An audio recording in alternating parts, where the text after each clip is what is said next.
Bismillahirrahmanirrahim. How can I explain? How can I explain the pain that's in my brain?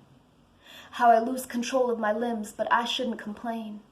Because I'm not in a wheelchair, or worse, utterly insane. I can still speak. I can still say my name. Say my name, say my name. But I can't sleep at night. The slightest noise shakes me awake.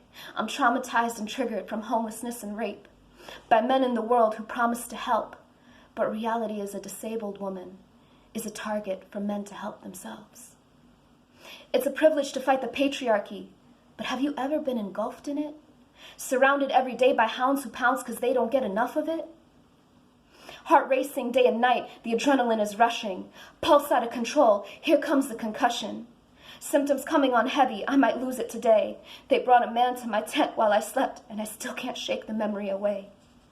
Of how many times my body was violated, how many nights I prayed for Allah to take my life away.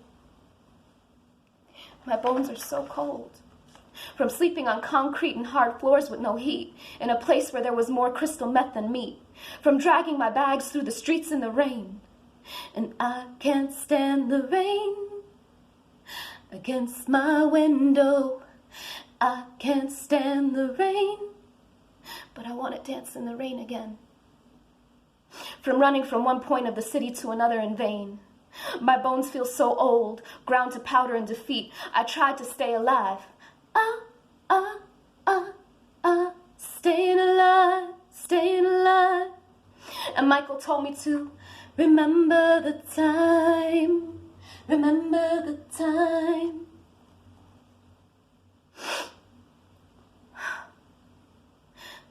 So when hunger came, I took it in stride. Because poverty is fed by greed, so I always shared what I could find. I gave away my possessions, abandoned my obsessions, thinking maybe if I do this right, tomorrow the sun will rise. Tomorrow the sun will rise. The sun will come out tomorrow. Bet your bottom dollar that tomorrow the sun will rise. And maybe bring with it good news. So every night I live for the next day, singing the one day at a time blues. But how can I explain waking up not knowing how you got there? And paramedics hurting your hurt body, hospitals that look like prisons where doctors leave you bleeding and rotting. How can I explain that my lonely hijab brought so much weight, that my body was crushed by an old white man's hate, and his rainbow pinky ring made it clear he was queer? I wondered if irony had painted on his sneer. His motorized wheelchair became a weapon of war when he saw my hijab and Quran and muttered Muslim whore.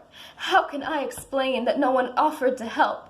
I still can't figure out why, how the police were called but left because I couldn't walk to them, so bye? It's just another brown bitch. Just leave her there to die. How can I explain what it means to be homeless? To have your body not belong to you, to be exposed in wandering streets. How homelessness isn't just a status, but a feeling, an energy. How it means family and friends and colleagues all telling me, go to a shelter. What's your plan? What's wrong with you? Not, hey girl, you've been abused. There's some floor in this room. Thousands of people I know in life, no one offered space on their floor. I guess I know now what it's like to be thought of as a whore. The refuse of society that no one wishes to take in nor assist, because to do so would be to acknowledge that you had a hand in this. To do so would mean you know how easy it could be for that homeless woman on the streets to be you instead of me. Peace. Assalamu alaikum.